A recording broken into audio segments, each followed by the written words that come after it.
Nossa, Mateus. Para que vocês, depois de ter esses dados corretos e certos, comecem a fazer a parte 2, tá? Porque precisam desses dados corretos. Agora, eu tenho que acho que eu já avaliei as primeiras 2 atividades, as 2 primeiras tarefas, eu quero ainda estou faltando da terceira e desta que vocês vão entregar. Então, com isso já tenho um pouco mais de tempo para poder falar se está certo o que vocês fizeram ou não está certo. Tá, mas vamos ver uma vez eu libere os dados corretos. Não sei se têm perguntas, mais ou menos que quisessem falar agora antes de começar com a segunda parte, com a explicação da segunda parte? Algo geral, alguma ideia que vocês quisessem comentar o que quisessem fazer?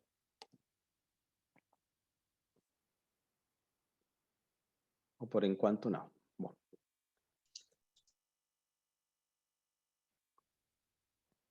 Bom, então assim, essa segunda parte, nessa segunda parte que vamos a ver é mais ou menos como essas mudanças ou essas vocês verem que tem uma cobertura que precisa, uma demanda que ele absorve e que ele também emite, não? Mas o que acontece se, por exemplo, nós reduzimos a quantidade de precipitação? O que acontece se reduzimos a quantidade de nitrógeno para esses cenários? Tá? O que acontece, então, quando, na realidade, ainda assim, quando a cobertura demanda uma quantidade necessária para a sua vida, não está disponível. Hum. Ou quando essa quantidade que ela demanda, que ela consigue processar, é superada por uma precipitação, por exemplo, extrema. Tá? O que acontece aí? O que acontece, por exemplo, quando a floresta não consegue obter ou processar toda essa quantidade de água chovida? O que acontece? Ela vai causar uma inundação, por exemplo. Então, nessa segunda parte, o que nós vamos a enfrentar são com as chamadas carências, tá? Carências ou superávites. Uma carência é praticamente, não sei se tem uma palavra assim mais correta no português, são aqueles valores que estão por debaixo do necessário, tá? Por exemplo, quando vocês estão carentes de nutrientes de ferro, de minerais, de vitaminas. Quando vocês estão carentes, vocês começam a ver alguns estragos dentro do seu corpo, não? Ou dentro dessas atividades, estou assim carente, ou falta de energia, etc. O mesmo vai acontecer com o ecossistema. Mas o que acontece, por exemplo, se vocês têm um excesso, né? Tá? Por exemplo, o excesso de gordura, não? Então vamos a ficar um pouco mais gordinhos. O excesso de alguma vitamina também pode causar problemas renais ou no fígado. E tudo isso, então, o equilíbrio não somente um equilíbrio entre eles, entre os passarinhos, entre os tigres, tá? O equilíbrio, não, mas também uma questão desse papel dos abióticos, não? Dos processos abióticos dentro do ecossistema, uma carência de precipitação, que é chamado uma seca, ou um superávit de precipitação, que pode conduzir ou levar até uma, até uma inundação, um alagamento. Muitas coisas estão aí dentro dessa dinâmica, o mesmo solo, por exemplo, a capacidade de armazenamento do solo, para a água, não? Para a quantidade de umidade, os processos de infiltração, o escorrimento mesmo, assim, muitos processos dinâmicos da paisagem, do solo, etc., vêm sendo aí interrelacionados. Mas, neste caso, somente vamos a estimar, assim, com o nosso mesmo exercício, o que acontece com essas coberturas, o que pode acontecer quando tem um superávit de algum desses biogeoquímicos, tá? Então, vamos a começar. Vou a compartilhar a parte 2. Vocês me falam se estão enxergando. Sim, professor. Estamos. Está um pouquinho mais corta, mais tranquila, né? Que vocês não... Bom, então, vou ler o mesmo que na vez passada. Tem perguntas, eu também vou explicando um pouco assim sobre o que é necessário para a atividade. Bom, no seguinte exercício, o ecossistema tem uma provisão limitada de biogeoquímicos, tá? Na realidade. O que indica a necessidade de conhecer a capacidade real que tem o ecossistema com recursos limitados. Essa capacidade tem limites conhecidos como limiares de resiliência. Um limiar de resiliência é um limite máximo que pode ser alcançado pela força de pressão e ultrapassar o limiar implica o desequilíbrio do ecossistema. Então, por exemplo, nosso limiar de água, né, de capacidade de armazenamento de água para a nossa vida, falamos assim, 2 litros por dia. Se temos menos desse esse nosso limiar, é nosso limite máximo. Se ultrapassamos esse limite, bebemos muita mais água, vem um processo de desidratação, não? A causa das sais minerais que são perdas dentro, ou que são liquidadas dentro da mesma água, não? Que vamos a perder. Então, por isso, é importante manter esses limiares. Nosso caso, vamos a simular as condições biogeoquímicas disponíveis no ecossistema para os 4 cenários. E considerando o limiar máximo como a máxima capacidade necessária para quê? Para se adaptar às mudanças específicas. Então, o limiar é o nosso máximo que podemos conseguir para nos adaptar. Quando ultrapassamos esse limiar, o ecossistema, como a gente não pode se adaptar, alguma coisa vai se estragar, tá? Tudo aquilo que fique debaixo do limiar, ele é o mesmo ecossistema, chamamos aqui ecossistema como o total das coberturas vegetais.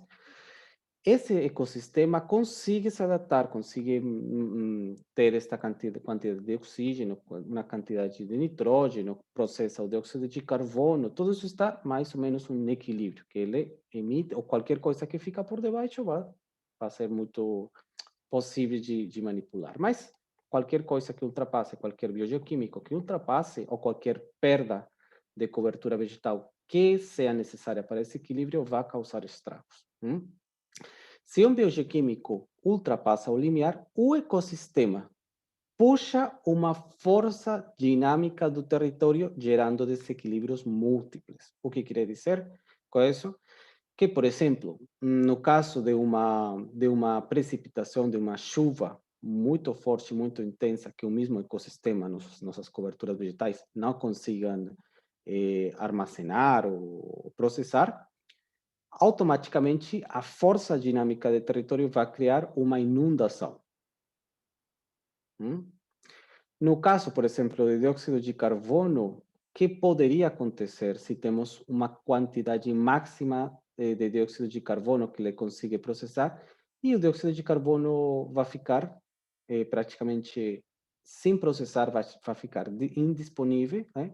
Ou também pode acontecer que a quantidade de dióxido de carbono vai aumentar a velocidade de fotossíntese, então as plantas podem fazer fotossíntese em muito menos tempo, tá? Em mais curto tempo, tá? Em menor tempo.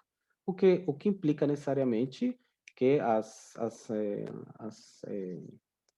necessidades das mesmas plantas são rapidamente satisfeitas, tá? Que isso não é nenhuma coisa positiva.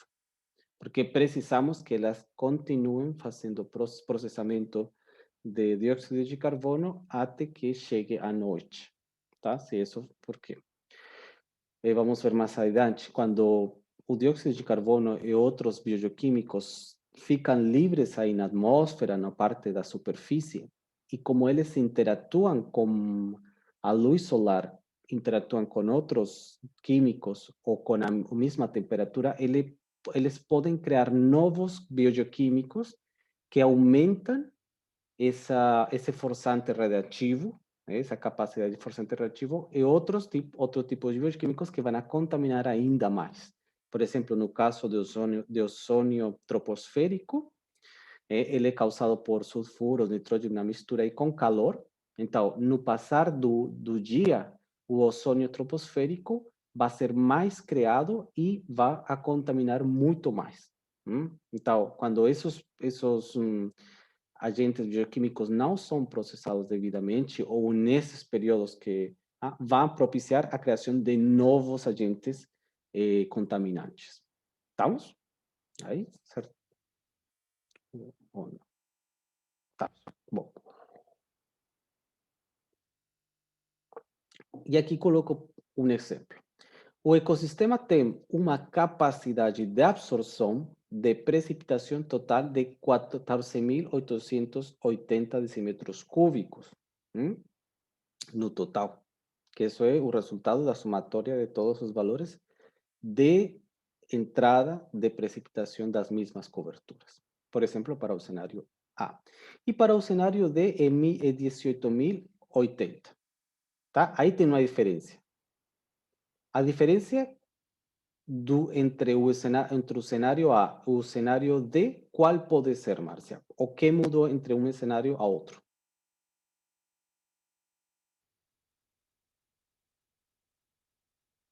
Tem esse microfone.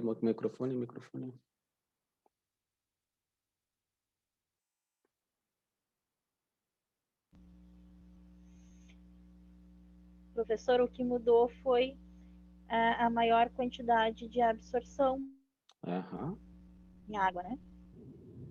Sim, então Foi mudou no essa cenário, capacidade. mudou a capacidade, né? Em 1980 era 14.880. Já no cenário D, já em 2010, a capacidade já é bem maior em 1980. Exatamente. Muito. Aí Mudou a fala aí capacidade. de a capacidade de absorção é muito maior, não? Então, por exemplo, Sim. no caso da bacia, de nossa bacia, o limiar máximo para o cenário A é de 14.880 metros cúbicos por hectare. Não, por hectare, cá. Por hectare não. Esse é o total. Mas, e os excedentes de precipitação que superem esse limiar de 14.880 metros cúbicos, decímetros cúbicos? Bah, com razão, tinha metros cúbicos por hectare. Decímetros cúbicos, os excedentes de precipitação podem causar uma inundação. ¿Estamos? Entanto, que no caso em que a disponibilidade de água seja menor, total de requerimentos de água, que é a somatória de todas as coberturas vegetais, o ecossistema vai sofrer uma seca. Então, qualquer coisa que esteja debaixo desse limiar de 14.880 vai causar uma seca. Podemos aguardar um pouco a,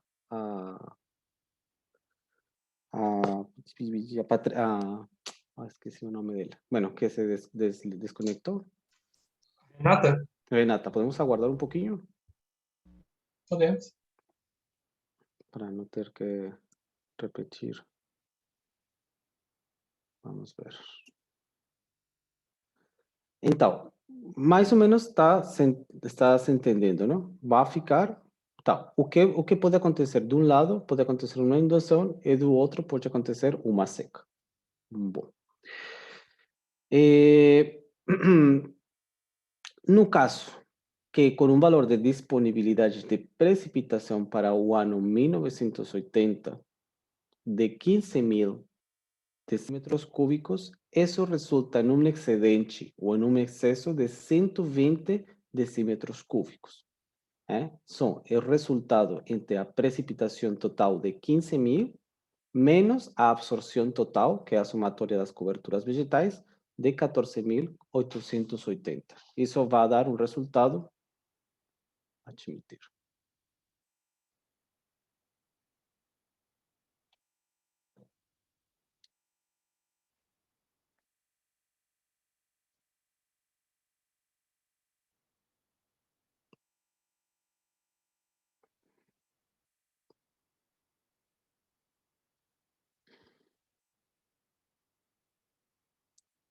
Renata, está me ouvindo? A sessão espírita começou. Oi, Renata. Cheguei. Isso, já estava eu aí. A sessão espírita estava fazendo aí. Caiu, Renata, caiu aqui. fala aí se está me ouvindo. Agora eu tô. Como falam, bom, esqueci o nome. Bom, então, no caso, aí estava explicando que com um valor de disponibilidade de precipitação, o que quer dizer de maior de chuva, para o ano 1980, que é o cenário A, de 15.000 metros cúbicos, por exemplo, no caso que toda a precipitação some 15.000 decímetros cúbicos, isso resulta em um excesso de 120 decímetros cúbicos, já que é o resultado entre a precipitação total de 15.000 menos a absorção total que é feita por todas as coberturas, tá? Isso vai causar uma inundação. Em outro caso, por exemplo, bom, e a saída disso, tá? Imaginem que ainda assim, com esses 120 decímetros cúbicos que ficou como inundação, vamos a somar o total produzido pelas coberturas vegetais para o H2O, tá? De 19.090, que esse foi o resultado final. Então, somando esse excesso de água mais a produção própria de água das coberturas vegetais, dá um total de 19.210 decímetros cúbicos. Isso quer dizer que pode acontecer uma inundação de 120 decímetros cúbicos e uma transferência total de água fora da bacia de 19.210 decímetros cúbicos, que é a somatória da inundação, ou aquilo que não foi aproveitado, mais as saídas totais. Isso vamos a chamar de transferência. Vamos a falar que isso foi transferido até outro. Imagine, não estamos falando que vai ficar dentro, mas vamos a falar que isso vai sair. Até aí, mas está claro? Mais ou menos? Tem perguntas sobre o que é uma coisa, o que é inundação, o que é uma transferência? Bom, Professor, eu entendi essa parte das transferências e inundações. A minha pergunta é sobre o valor. Ele fala assim, somando com o total produzido pelas coberturas vegetais. Esse valor, ele tem a ver com 1980 ou ele é um valor da própria cobertura? Esse valor é de precipitação? o valor de precipitação eu vou dar para vocês. Por exemplo, Certo. eu vou, aqui está, no seguinte, tá. Para os seguintes exercícios, vamos, os valores totais disponíveis, tá, de entrada para a nossa bacia de 400 hectares e precipitação total disponível para o cenário A 1980 é de 15.000 decímetros cúbicos. Tá? Então, nesse caso, como se fala? Restar? Não. Abstrair? Reduzir? Quitar? Quando você sustrai o valor de absorção total, dá um total de 120 decímetros cúbicos, tá? Agora, para o caso de 1990, de 10.000 decímetros cúbicos. Para 2000, de 35.000 decímetros cúbicos. E para 2010, de 12.000 decímetros cúbicos. Tá bom? Então, vai chover um pouco, mais ou menos. Depois vai subir muito. E depois vai descer outro pouquinho. ¿Estamos? Agora, também vamos a fazer isso para dióxido de carbono. Entre o ano 80, temos uma provisão de 23.000 toneladas de dióxido de carbono. Se as coberturas vegetais para esse ano têm a capacidade de absorver 22.930 toneladas de dióxido de carbono, vão ficar em excesso ou sem digerir um total de 70, ou como excedente, 70 toneladas de dióxido de carbono. Tá. Agora, mesmo assim, vamos a sumar a produção de dióxido de carbono de 6.100, por exemplo, mais aquele produzido pela biomassa de 13.420 de dióxido de carbono. Aí temos 3 fontes de dióxido de carbono. Para um total de transferência, somando todos os 3 excedentes, de 19.590 toneladas de dióxido de carbono por ano.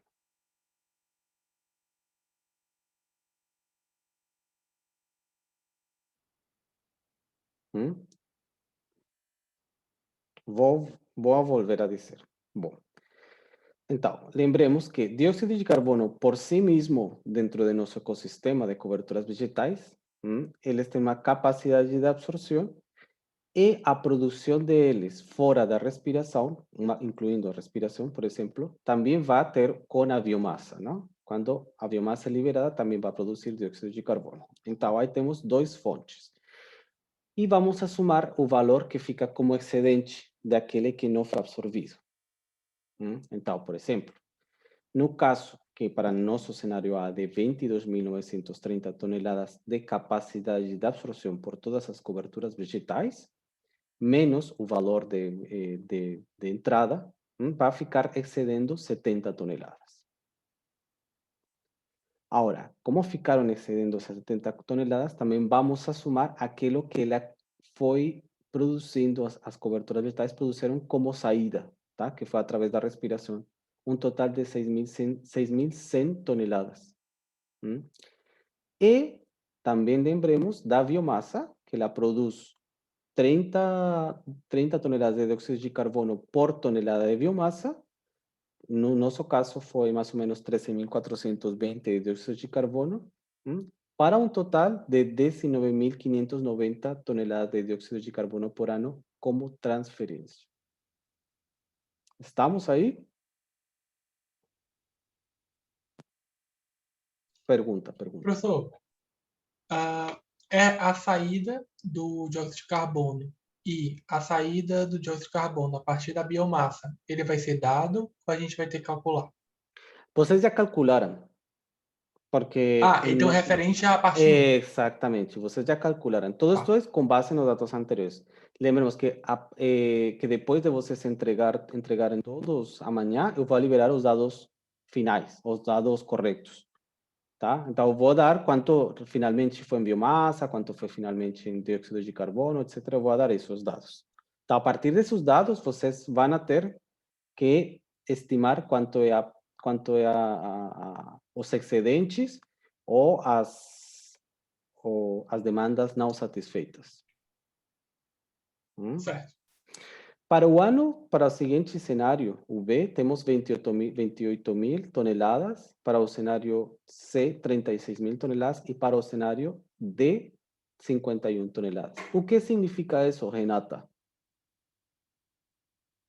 No ano, no total temporal. Onde é que está o cenário A, B e C que eu não estou vendo? Aqui.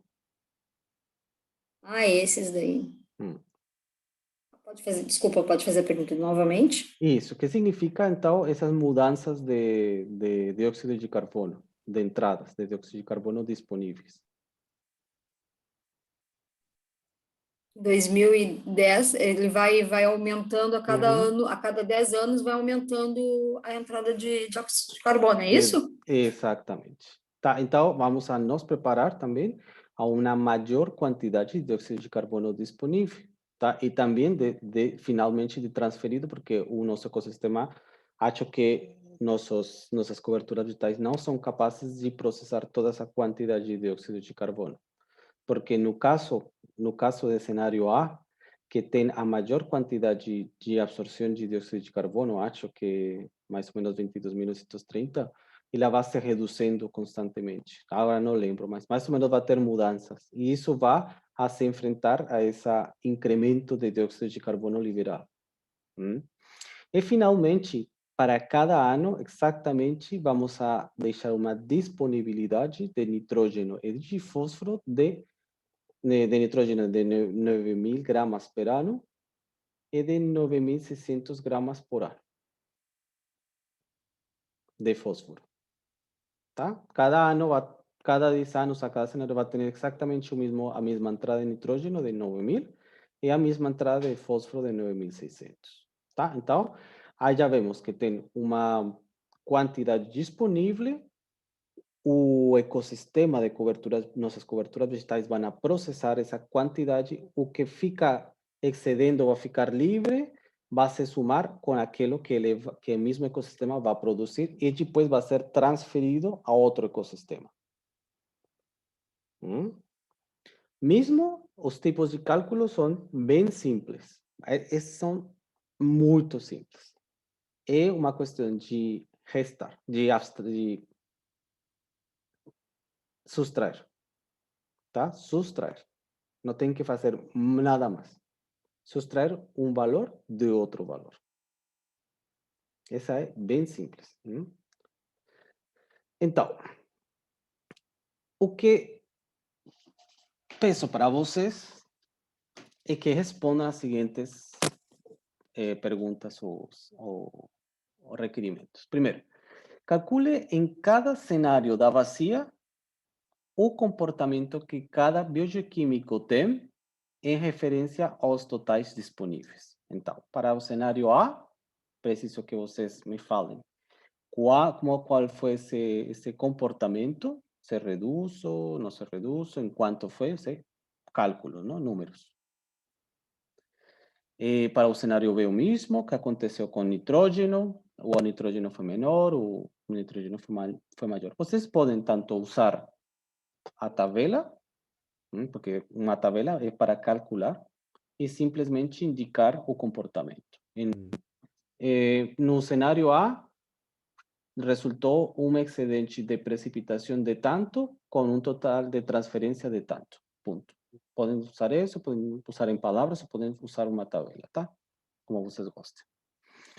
O segundo ponto é: explique para cada cenário os desequilíbrios observados entre a disponibilidade de bioquímicos e a capacidade de absorção pelas coberturas vegetais. Então, aí vão falar, aí se tem que descrever qual é, ou podem fazer os dois no mesmo campo. O total de precipitação foi de tanto, o total de absorção de chuva foi tanto, o total de produzido foi tanto, portanto, a transferência é tanto. O que quer dizer que houve um desequilíbrio, falando de uma carência